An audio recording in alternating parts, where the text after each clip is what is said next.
Assalamualaikum warahmatullahi wabarakatuh.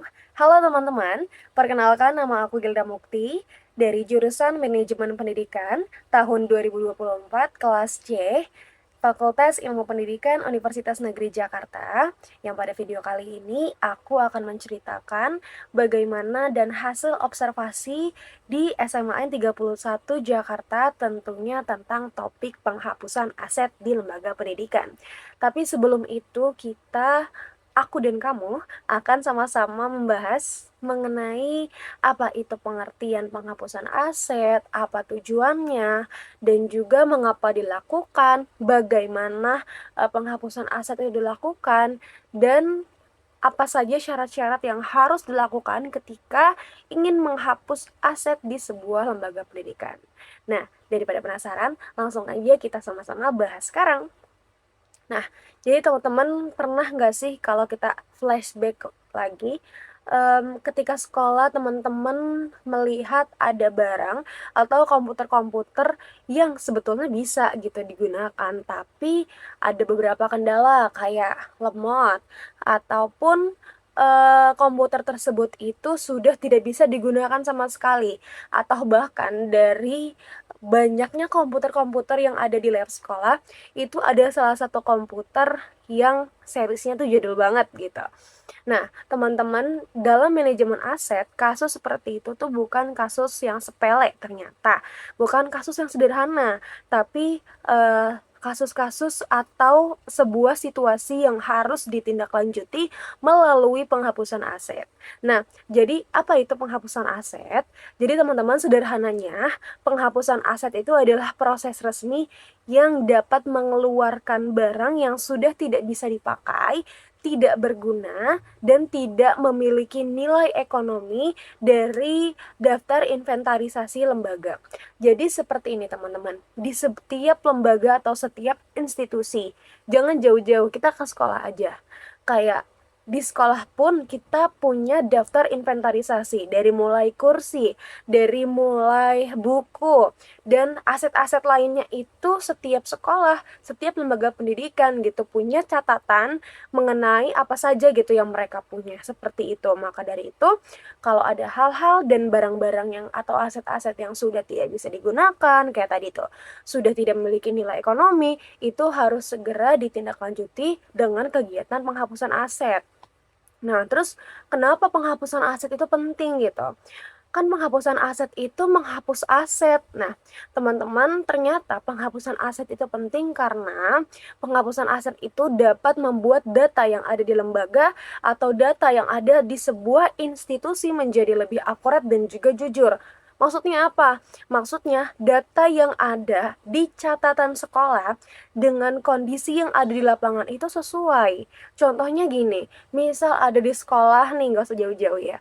Dulu pengalaman aku gitu, ada sekolah aku itu punya banyak sekali komputer, tapi ada beberapa komputer yang masih bisa digunakan gitu, tapi ada salah satu komputer yang benar-benar tidak bisa digunakan dan mati total, dan itu belum ada tindak lanjut seperti itu teman-teman. Maka dengan adanya penghapusan aset itu bisa menyeimbangkan, sampai kelibet tuh, bisa menyeimbangkan antara data atau catatan yang ada di pihak sekolah atau institusi dengan kondisi yang ada gitu, sehingga datanya akurat.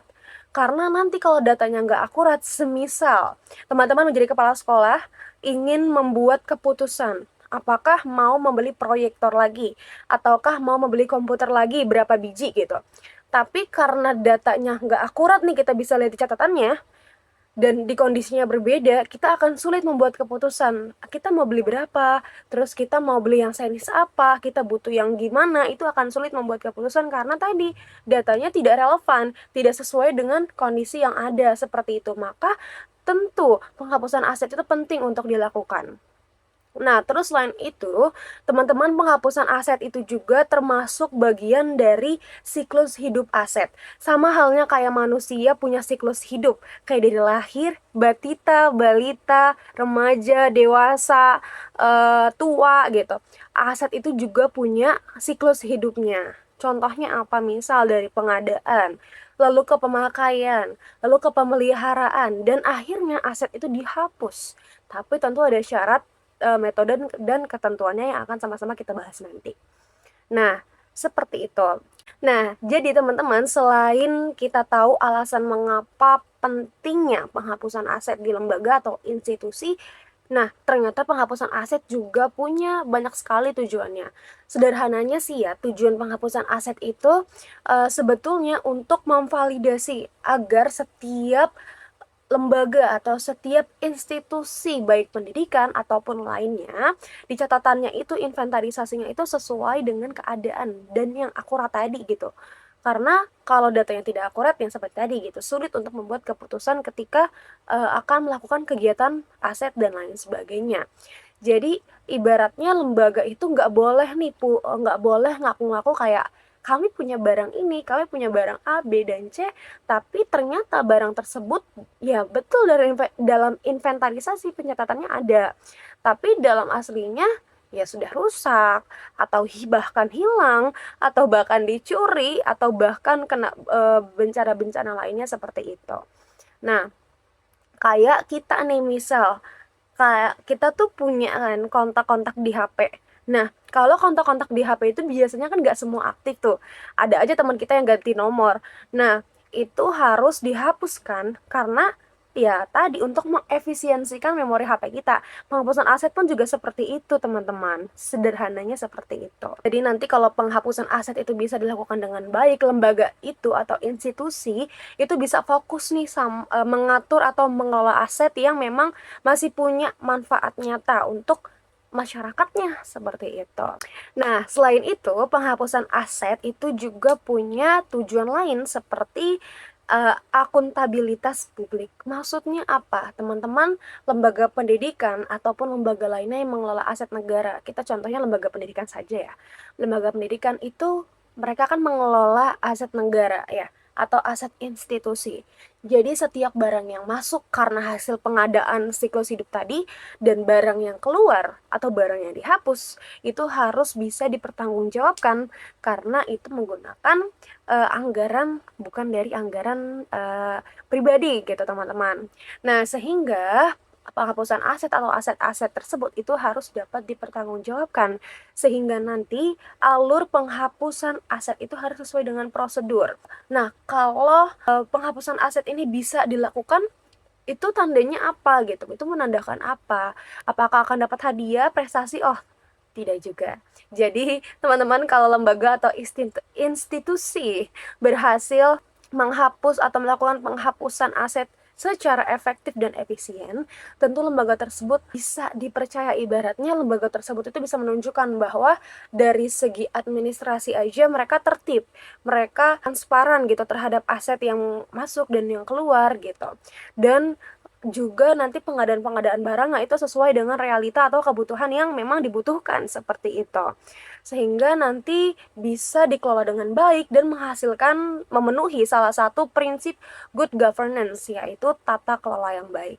Dan akhirnya ketika tata kelolanya baik, bisa membangun citra yang baik juga di masyarakat. Ketika citranya sudah baik, otomatis dari masyarakat internal maupun eksternal dari lembaga tersebut tentu akan percaya dengan lembaga tersebut.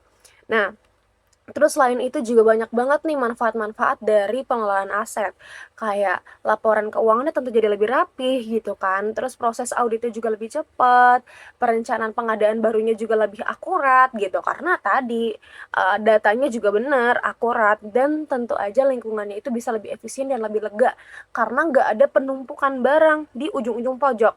Teman-teman kalau ingat pada masa sekolah itu biasanya ada ruangan-ruangan yang biasanya punya tuh aset-aset sekolah yang mungkin kayak kursinya patah lah, meleot lah, nggak bisa digunakan lagi, ataupun ada barang-barang lainnya gitu yang sudah tidak bisa lagi digunakan. Nah, barang-barang tersebut itu kalau makin dibiarkan dan tidak dilakukan penghapusan aset itu akan menumpuk dan akan menimbulkan, contohnya apa, jangan jauh-jauh, nyamuk. Bakal banyak nyamuk di tempat itu. Tentu selain banyak nyamuk juga akan menimbulkan lingkungan yang tidak sehat lah seperti itu. Karena biasanya Kalau ada aset yang menumpuk, contoh ya, biasanya buku nih, buku kan tiap tahun itu biasanya berganti tuh, ada model terbaru lah dan lain-lain sebagainya lah. Model-model yang sebelumnya misal udah lama banget dari tahun berapa disimpan di suatu ruangan, akhirnya kena rayap dan lain sebagainya, ya lembab, akhirnya tidak sehat gitu lingkungannya atau udaranya. Seperti itu teman-teman. Terus kalau kayak gitu berarti harus dong dilakukan aset. Betul, harus sekali dilakukan aset. Nah, betul teman-teman, harus dilakukan penghapusan aset. Tapi teman-teman dalam melakukan penghapusan aset nggak bisa main asal, barang ini nggak berguna, buang aja, nggak bisa kayak gitu teman-teman. Itu harus ada syarat-syaratnya gitu. Ada indikator-indikator barang-barang itu bisa dihapus ataupun bisa dengan metode-metode lainnya seperti itu. Itu ada syarat-syaratnya. Nah, kita akan bahas satu-satu. Pertama, barangnya itu sudah rusak berat dan sudah tidak bisa diperbaiki lagi. Kadang contohnya kita nggak sejauh-jauh deh, yang paling dekat saja gitu, proyektor ya yang biasa kita gunakan. Misal ada proyektor yang mungkin cahayanya itu bisa tapi masih buram. Nah, itu kalau masih bisa diperbaiki silahkan gitu dalam pemeliharaannya gitu, dalam siklus aset pemeliharaannya. Tapi kalau pencahayaannya itu udah nggak bisa dan bahkan udah nggak bisa nyala sama sekali, itu proyektor berarti kan udah rusak total ya, udah rusak berat ya, diperbaiki juga sudah susah juga gitu. Nah, itu juga harus diadakan atau ditindaklanjuti penghapusan aset teman-teman, seperti itu. Terus selain itu, aset yang udah usang dan ketinggalan zaman, ya biasanya nggak jauh-jauh lagi sih dari komputer gitu kan, karena komputer itu biasanya diadakan kan di tahun-tahun tertentu ya, biasanya sama pihak sekolah gitu, dan makin kesini teknologi itu makin cepat gitu, ada pengeluaran komputer terbaru A, B, dan C gitu. Jadi kalau pengadaannya di tahun sekian ya laptopnya tahun sekian dan lain sebagainya. Tapi kalau dari misalnya lab atau Windows-nya A dengan Windows B gitu ya, masih jaraknya nggak begitu jauh, masih bisa digunakan, ya tentu masih bisa gitu. Tapi kalau sudah sangat-sangat usang dan ketinggalan zaman dan tidak memiliki fungsi yang kita butuhkan untuk saat ini, ya perlu diadakan penghapusan aset teman-teman, seperti itu. Lalu selanjutnya, asetnya itu surplus dan sudah tidak dibutuhkan lagi. Maksudnya apa? Kadang ya teman-teman, lembaga pendidikan itu punya aset-aset yang sudah tidak digunakan lagi karena ada kebijakan atau regulasi tersendiri gitu dari lembaga pendidikannya. Tapi barang tersebut masih layak gitu digunakan. Itu bisa sekali teman-teman di penghapusan aset, tapi bukan yang penghapusan pemusnahan gitu, enggak, tapi itu bisa dihibahkan ke lembaga pendidikan lainnya. Nah, untuk metode-metodenya nanti akan sama-sama kita bahas. Terus selanjutnya, selain itu, ketika aset itu hilang atau musnah karena bencana, pencurian, atau kejadian lainnya. Nah, misal dari tim Sarpras, Wakil Sarana dan Prasarana Sekolah, itu sudah melakukan investigasi ini, benar-benar sudah tidak ditemukan lagi gitu asetnya. Dan bisa lembaga pendidikan tersebut menghapus secara administratifnya. Tapi tentu ya teman-teman, harus disertai dengan bukti laporan dan berita acaranya. Ternyata itu yang keempat, yang kelima, ini yang terakhir. Dan yang kelima adalah aset yang sudah habis umur manfaatnya. Teman-teman, dalam akuntansi itu biasanya ada masa pakai tertentu gitu. Contohnya, kalau kursi kantor itu biasanya umurnya 5 tahun. Komputer kantor itu biasanya 3 tahun gitu umurnya. Maksudnya umurnya itu apa? Maksudnya performa maksimal dari usia barang itu teman-teman gitu. Jadi kalau misal udah lebih dari masa masa umur manfaatnya, itu biasanya akan ada muncul kendala-kendala kayak nge-lag lah, mati lah, apa gimana lah, seperti itu. Nah, tentu itu juga bisa dilakukan penghapusan aset. Tapi biasanya kalau masih bisa digunakan dan masih bisa ditanggulangi, itu silahkan diadakan di siklus pemeliharaan aset tadi, seperti itu teman-teman. Dah, jadi intinya teman-teman, dalam lembaga pendidikan atau lembaga lainnya pun nggak bisa nih asal hapus barang gitu, karena harus punya dasar yang jelas, terus juga penilaiannya objektif, selain itu juga harus punya dokumentasi yang sah, karena nanti tujuannya itu penghapusan aset nggak hanya mengurangi atau menghapus barang, tapi juga memastikan kalau setiap aset-aset yang dicatat itu memang benar-benar masih berguna, masih bernilai, dan masih bisa dipertanggungjawabkan, seperti itu teman-teman. Nah, terus selanjutnya metode-metode atau gimana sih cara-caranya lakukan penghapusan aset. Nah, teman-teman, setelah barang tersebut nih, misal di suatu sekolah teman-teman menjadi kepala sekolah, itu barang tersebut itu layak untuk dihapus gitu. Nah, teman-teman, ketika barang tersebut sudah layak nih dinyatakan untuk dihapus seperti itu, barulah kita masuk ke tahap selanjutnya, yaitu metode apa yang akan kita gunakan untuk menghapus barang-barang tersebut. Jadi sebetulnya teman-teman, penghapusan aset itu bukan barang itu dihapus, hilang, musnah, enggak gitu. Tapi ada metode-metode dan cara-cara lain untuk menghapus aset-aset atau mengefisiensikan aset-aset yang ada di lembaga pendidikan ataupun lembaga-lembaga dan institusi lain. Yang pertama adalah metode penjualan atau lelang. Nah, teman-teman, kalau barangnya itu masih punya nilai ekonomi, nah, misalnya nih meja, kursi, atau komputer lama itu yang masih bisa dipakai, biasanya aset itu bisa untuk dijual. Nah, misalnya kasus tadi, contohnya ada aset yang sudah tidak digunakan lagi tapi masih bisa digunakan. Maksudnya di sekolah tersebut sudah tidak digunakan lagi gitu karena sudah memenuhi gitu kan. Tapi masih bisa dipakai gitu asetnya atau komputernya atau kursinya dan lain-lainnya. Itu bisa menggunakan metode penjualan gitu atau lelang. Nah, nanti prosesnya itu bisa melalui pelelangan resmi atau penjualan langsung ya dengan harga yang wajar gitu. Tergantung kondisi barangnya seperti itu. Nah, tujuannya itu sebetulnya bukan cari untung teman-teman kalau untuk lelang, tapi nanti tujuannya itu agar nilai barangnya itu bisa dikembalikan lagi ke uang kas lembaga seperti itu. Lalu selanjutnya adalah donasi atau hibah ke lembaga lain. Nah, misalnya masih dengan kasus yang tadi, apakah mau dijual ataukah mau dihibahkan ke lembaga lain sebagai donasi atau transfer, itu boleh juga teman-teman. Nah, misalnya nih ada komputer yang masih bisa digunakan tapi ya udah agak usang sih, nggak usang banget gitu. Tapi mau diganti karena mau ada pengadaan lain di sekolah tersebut gitu. Itu bisa dihibahkan ke sekolah-sekolah yang membutuhkan gitu, komputernya atau hal-hal lainnya gitu. Boleh banget pakai donasi atau hibah ke lembaga. Dan juga salah satu keuangan sekolah kan salah satunya dari hibah ya atau lembaga itu bisa. Selanjutnya metode yang ketiga yaitu daur ulang atau pemanfaatan ulang. Misal nih kalau barangnya sudah tidak bisa dipakai, tapi masih ada bagian-bagian yang masih bisa dimanfaatkan, biasanya itu bisa gitu dilakukan recycle.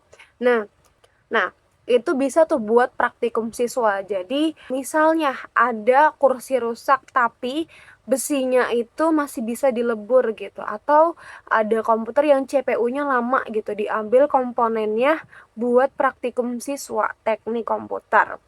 Itu bisa, teman-teman. Jadi nanti barang-barang tersebut ada bagian-bagian yang masih bisa dimanfaatkan itu untuk praktik siswa seperti itu. Nah, metode ini tuh cocok sebetulnya untuk lembaga yang mau tetap ramah lingkungan dan hemat anggaran gitu daripada repot-repot. Nah, selanjutnya adalah pemusnahan. Nah, kalau asetnya sudah benar-benar rusak dan tidak bisa diperbaiki lagi, sudah tidak memiliki nilai jual dan nilai guna lagi gitu, barulah dilakukan pemusnahan. Tapi ingat ya teman-teman bahwa prosesnya itu nggak boleh sembarangan, biasanya itu harus ada tim yang menilai gitu dan buat berita acara pemusnahan, terus didokumentasikan secara lengkap juga, terus juga tujuannya itu agar nantinya nggak ada kecurangan-kecurangan kalau barangnya itu hilang tanpa jejak gitu, sehingga semuanya itu transparan. Metode yang selanjutnya adalah bisa menggunakan penghapusan administratif atau write off. Nah, metode ini tuh biasanya dipakai kalau barangnya hilang karena bencana, pencurian, atau kejadian-kejadian yang tidak terduga. Kalau ada laporan resmi dan investigasi, lembaga itu boleh gitu menghapus aset dari catatan administrasinya. Nah, metode ini tuh sebetulnya terkait dengan metode-metode penghapusan aset tuh sebetulnya fleksibel, tergantung orang-orang atau wakil sarana prasarana atau stakeholder yang ada di sekolah untuk mengelola aset tersebut. Biasanya kan kalau di sekolah itu ada wakil sarana dan prasarana, stafnya, kepala sekolahnya, murid-muridnya kan juga turut ya menjaga pemeliharaan aset. Tapi untuk menentukan aset itu akankah dihapus ataukah dilarang dan lain sebagainya, itu tentu harus menggunakan atau mempertimbangkan dengan alur-alur yang ada nanti yang akan sama-sama kita bahas gitu, alurnya seperti apa. Bagaimana prosedur atau alur penghapusan aset itu. Nah, jadi teman-teman, yang pertama itu ada Undang-Undang Nomor 1 Tahun 2004 tentang Perbendaharaan Negara Pasal 49. Nah, undang-undang ini itu menjadi dasar utama yang tentunya menjelaskan bahwa barang milik negara atau BUMN dan barang milik daerah atau BUMD itu bisa dihapus dari daftar inventaris kalau sudah tidak digunakan dan sudah tidak punya nilai manfaat. Intinya, di undang-undang ini itu semua aset negara itu harus tercatat dan kalau mau dihapus harus lewat pejabat yang berwenang, seperti itu. Lalu selanjutnya, untuk dasar yang kedua yaitu ada Peraturan Pemerintah Nomor 27 Tahun 2014 tentang pengelolaan barang milik negara atau daerah. Nah, di peraturan ini itu adalah aturan yang mengatur teknis utamanya. Di peraturan ini tuh dijelasin cukup lengkap soal pengadaan, penggunaan, pemanfaatan, pemindah tanganan, sampai penghapusan aset gitu. Pasal 55 sampai 59 itu membahas soal penghapusan aset yang dilakukan kalau barang tersebut sudah rusak berat, tidak ekonomis, terus sudah tidak bisa diperbaiki lagi, hilang, musnah, atau sudah tidak sesuai lagi dengan kebutuhan instansi. Nah, yang sudah tadi kita bahas, tapi yang perlu ditekankan adalah setiap penghapusan tentu harus disertai dengan berita acara dan dokumen yang dapat dipertanggungjawabkan. Lalu selanjutnya, ada Peraturan Menteri Keuangan PMK Nomor 11 Tahun 2006 tentang cara penghapusan barang milik negara. Nah, PMK ini itu menjelaskan siapa yang berwenang, siapa yang menyetujui penghapusan, bagaimana cara mengajukannya, dan apa saja dokumen-dokumen yang wajib dilampirkan. Nah, ada beberapa poin pentingnya teman-teman. Yang pertama, nah, setiap penghapusan aset itu harus punya dasar penetapan dari pejabat yang berwenang, bisa kayak Menteri Keuangan ataupun kepala daerah. Lalu selanjutnya harus ada berita acara seperti pemeriksaan fisik, lalu selanjutnya bukti nilai buku dan surat pernyataannya. Kalau barang itu sudah tidak bisa digunakan lagi. Dan tentunya semua dokumen itu untuk kepentingan audit oleh BPK. Seperti itu. Lalu selanjutnya ada Permendagri Nomor 19 Tahun 2016 tentang pedoman pengelolaan barang milik daerah, kala ini BUMD ya teman-teman. Kalau tadi PMK itu buat instansi pusat, kalau Permendagri ini berlaku untuk pemerintah daerah dan sekolah-sekolah negeri yang di bawah Dinas Pendidikan gitu. Nah, di sini tuh dijelaskan bahwa penghapusan BMD itu dilakukan untuk menghapus nilai aset dari neraca daerah. Prosedurnya melibatkan tim penilai, ada berita acaranya juga sama seperti peraturan-peraturan sebelumnya, serta persetujuan kepala daerah atau pejabat yang ditunjuk gitu untuk kegiatan tersebut. Nah, Permendagri ini juga menjelaskan pentingnya untuk dokumentasi, foto, dan laporan hasil penilaian aset sebelum dihapus gitu. Jadi tentu ya teman-teman, yang kita bisa simpulkan dari sini aja bahwa penghapusan aset itu barangnya itu aja dinilai gitu oleh yang berwenang gitu. Jadi sehingga tidak menghasilkan penilaian yang subjektif. Penilaian itu harus bersifat objektif. Nah, lalu yang peraturan terakhir adalah Peraturan Menteri Pendidikan dan Kebudayaan Permendikbud Nomor 28 Tahun 2021 tentang pengelolaan barang milik negara di lingkungan Kemendikbudristek, sampai typo itu mulutnya. Nah, ini itu peraturannya khusus untuk lembaga-lembaga yang di bawah naungan Kemendikbudristek gitu. Jadi memang Permendikbud ini menegaskan bahwa setiap barang milik negara di lingkungan pendidikan itu harus dikelola berdasarkan prinsip. Ada beberapa prinsip kayak prinsip efisien, prinsip transparan, dan akuntabilitas gitu yang tadi yang pertama. Nah, termasuk juga penghapusan aset itu adalah wajib dilakukan melalui mekanisme resmi dan tidak boleh dilakukan tanpa persetujuan kepada pihak-pihak yang berwenang di satuan kerja. Jadi memang peraturan-peraturan tersebut gitu sudah dibuat berdasarkan daerah dan rancangan dan juga sudah ada prosedur-prosedurnya yang akan kita bahas setelah ini. Nah, teman-teman, meskipun ya tiap lembaga itu punya aturan teknisnya masing-masing, tadi sudah dibahas di bagian daerah, terus Kemendikbudristeknya, terus dan lain-lainnya gitu. Nah, sebetulnya ada tahap-tahap di mana kita melakukan penghapusan aset setelah kita rangkum dari tadi tuh yang dari isi-isi peraturan-peraturannya kita rangkum, ini dia tahapan-tahapan dari prosedur penghapusan aset. Yang pertama adalah tahap identifikasi aset. Jadi tahap pertama adalah lembaga harus membuktikan terlebih dahulu mana benar-benar aset yang sudah tidak layak pakai.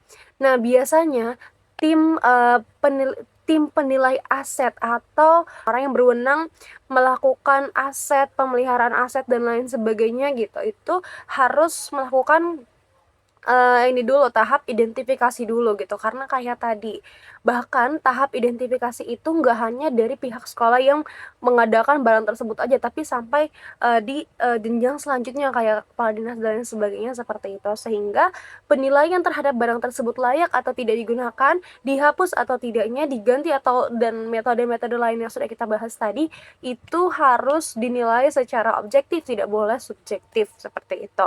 Karena untuk mengefisiensikan anggaran yang ada seperti itu, teman-teman.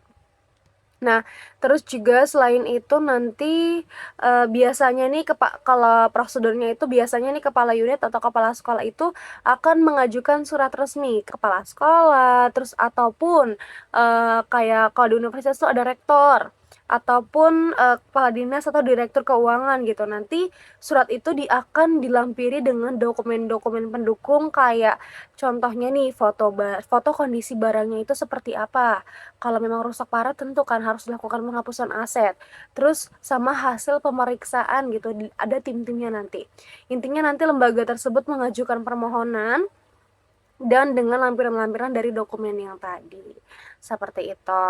Terus nanti di surat itu bisa ditambahkan mohon izin untuk dihapus dari daftar inventaris, seperti itulah kira-kira untuk pengajuannya di tahap identifikasi. Itu berarti mengajukan surat terlebih dahulu, lalu selanjutnya tahap pemeriksaan dan tahap persetujuan. Nah, di tahap ini tuh penting banget karena melibatkan pejabat-pejabat yang berwenang tadi gitu. Kayak tahap identifikasi tadi aja nggak hanya dari pihak sekolahnya aja kan gitu. Nah, sama ini tahap pemeriksaan gitu. Jadi nanti permohonan tadi itu akan diperiksa ulang dan akan dicek gitu datanya, nilainya dan alasannya. Kalau disetujui barulah keluar surat keputusan penghapusan aset. Nah, SK ini tuh jadi dasar hukum untuk langkah-langkah selanjutnya. Nah, kalau kita mengacu tadi berdasarkan PMK 111 tahun 2016, itu penghapusan baru dianggap sah ketika ada SK dari pejabat yang berwenang. Jadi tanpa surat itu barangnya belum dinyatakan resmi meskipun rusak total. Jadi harus menunggu surat tersebut gitu. Lalu tahap selanjutnya adalah tahap pelaksanaan penghapusan atau metode disposal.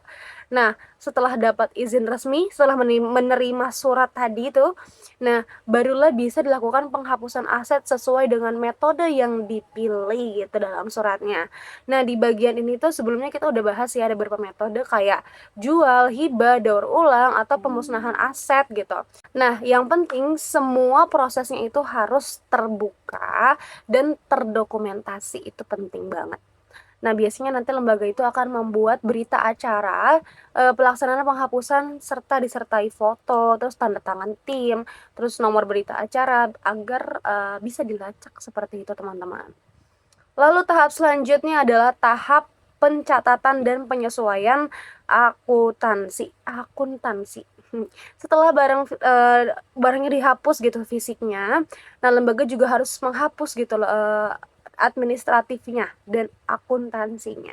Nah, data barang tersebut itu dihapus dari kartu inventarisasi. Tadi yang dijelaskan di awal bahwa setiap sekolah itu atau setiap lembaga pendidikan itu punya catatan atau inventarisasi tersendiri. Bahkan sekarang itu udah canggih, tinggal QR code scan udah langsung terdata gitu. Nah, barang-barang tersebut itu nantinya akan dikeluarkan gitu dari neraca laporan keuangan.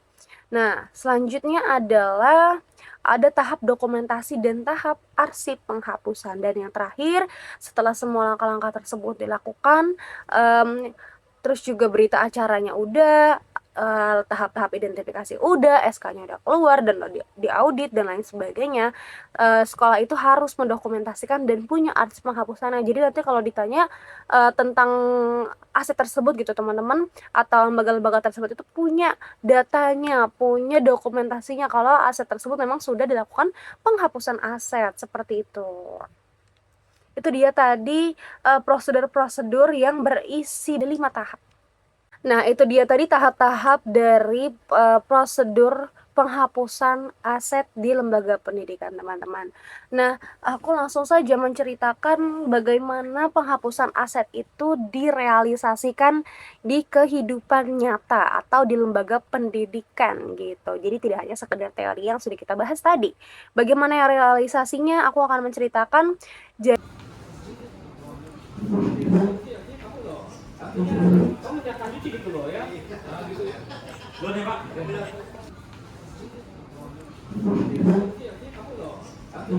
Kamu jangan cuci gitu loh ya. Gitu ya. Loh nih Pak. Jadi aku observasi di SMA Negeri 31 Jakarta, itu di daerah Jakarta Timur. Dan dari hasil tersebut aku juga observasi bersama 3 teman aku, teman kelompok aku juga ke sana. Dan sebetulnya dari hasil observasi tersebut, pada intinya setelah kita melakukan wawancaranya itu ada 2, bersama 2 orang, ada dari staf wakil sarana dan prasarana, dan juga ada kepalanya juga, seperti itu. Nah, dari hasil wawancara tersebut itu ada beberapa hal yang bisa saya sampaikan gitu hasil temuannya. Yang pertama adalah ternyata masih banyak sekali aset yang sudah tidak layak pakai, tapi masih tercatat gitu secara administratifnya sebagai barang inventaristif, seperti itu. Contohnya, ada kayak kursi lama yang rusak, terus juga komputer generasi lama juga ada, terus juga proyektor yang sebetulnya masih bisa digunakan, tapi cahayanya itu udah buram gitu. Kalau dilihat dari nilai manfaatnya atau nilai ekonominya ya sudah tidak ada gitu. Lalu tapi hal tersebut itu masih tercatat dalam inventarisasi aktif gitu. Nah, masalahnya ruang penyimpanan atau gudang sekolah di SMA 31 Jakarta itu sangat terbatas gitu, karena memang sudah banyak sekali aset-aset yang belum dilakukan penghapusan aset di sekolah tersebut. Jadi FYI teman-teman, sekolah tersebut itu atau SMA 31 Jakarta itu belum melakukan penghapusan aset gitu. Nah, akhirnya barang-barang tersebut itu numpuk gitu di gudang gitu, dan udah kata dari bapaknya tuh sudah hampir penuh gitu ruangan penyimpanan dari aset-aset tersebut. Sehingga tentu ya yang sudah kita sama-sama bahas tadi gitu, ruangannya akan jadi sempit, nggak efisien, dan tentu akan mengganggu kebersihan dan kesehatan yang ada di sana. Terus juga ada dari sisi administrasi atau data inventarisasi yang belum akurat gitu, karena barang tersebut itu sudah tidak berguna, tapi tadi gitu masih tercatat sebagai data inventarisasi aktif di sistemnya gitu. Jadi bapaknya juga cerita ada salah satu barang yang tercatat gitu dari tahun berapa ya, tapi sudah tidak ada gitu, karena memang sudah lama sekali, udah berapa tahun sebelumnya gitu kata bapaknya. Nah, seperti itu. Terus sebetulnya dari pihak sekolah itu bukan tidak mau melakukan penghapusan aset, teman-teman, tapi memang dari mereka itu belum melakukan penghapusan aset sepenuhnya. karena dari mereka itu menyatakan bahwa belum ada edaran resmi dari Dinas Pendidikan maupun BPAD DKI Jakarta. Padahal mereka itu sudah menyiapkan data-data atau aset-aset, item-item apa saja yang akan dihapus dari sekolah tersebut gitu, dan ada juga dokumentasi fisiknya. Terus hal-hal tersebut itu yang akan diusulkan gitu untuk dihapus kepada dinas gitu. Jadi kayak prosedur tadi, setelah dilakukan identifikasi oleh orang-orang yang berwenang dalam aset, itu akan dikirim gitu kan dokumennya ke pihak selanjutnya gitu. Namun memang belum ada surat edaran resmi atau surat izin untuk melakukan penghapusan aset seperti itu, sehingga sekolah ini belum melakukan penghapusan aset. Tapi gitu katanya prosesnya itu harus menunggu verifikasi dan persetujuan resmi dari BPAD. Nah, jadi pada intinya itu penghapusan aset belum bisa dilakukan karena tertahan dari tahap administrasi tadi gitu.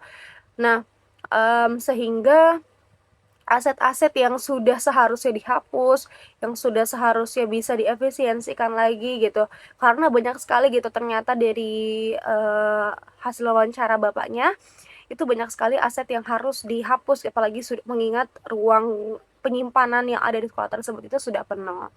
Nah, terus harapan dari sekolah ini atau harapan dari Bapak Wakil Sarana dan Prasarana serta stafnya itu harapannya nantinya akan ada sinergi yang lebih efisien lagi antara sekolah dan juga lembaga dinas pendidikan atau Sudin dan BPAD, sehingga nanti proses penghapusannya itu bisa dilakukan secara tertib, secara efisien, dan bisa mendukung peremajaan fasilitas belajar yang ada seperti itu. Nah, karena sebetulnya teman-teman, kalau fasilitasnya itu diperbarui, datanya rapi, otomatis proses belajarnya juga jadi lebih nyaman, terus juga bisa lebih efektif, dan gudangnya juga lega, manajemen sekolahnya juga akan menjadi lebih profesional dan punya tata kelola yang baik seperti tadi, good governance. Jadi bisa kita simpulkan bahwa memang realisasi atau hasil observasi yang sudah aku lakukan itu tertahan dalam administrasinya. Jadi belum mendapat perizinan dari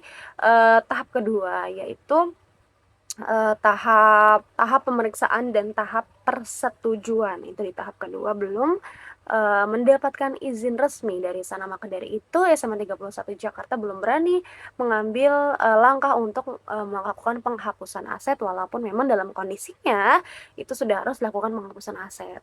Oke, jadi bisa kita simpulkan ya sampai saat ini bahwa penghapusan aset itu harus dilakukan agar nantinya data yang dimiliki oleh suatu lembaga itu bisa lebih transparan dan juga sesuai dengan kebutuhan dan realita yang ada. Karena tadi ketika ingin membuat keputusan dan lain sebagainya, tentu nanti pihak sekolah atau lembaga akan berfokus kepada aset-aset yang mampu dimanfaatkan dan fokusnya hanya ke sana aja, seperti itu. Sehingga nanti dari segi anggaran, dari segi tata kelola, dan dari segi pemanfaatan dan pemakaian aset-aset yang ada di sekolah itu bisa dilakukan dengan baik dan lebih maksimal, nggak hanya kepada masyarakat atau siswanya saja, tapi mungkin dari tamu-tamu yang datang di lembaga atau institusi tersebut. Sehingga institusi tersebut itu punya citra yang baik dan memiliki kepercayaan dari masyarakat-masyarakat internalnya maupun eksternalnya.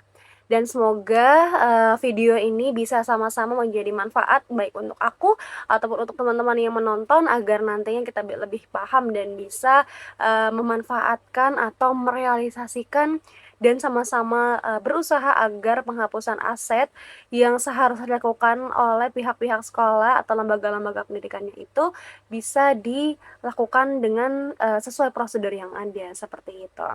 Aku Gilda Mukti, sampai jumpa di lain video atau lain kesempatan. Assalamualaikum warahmatullahi wabarakatuh. Dadah.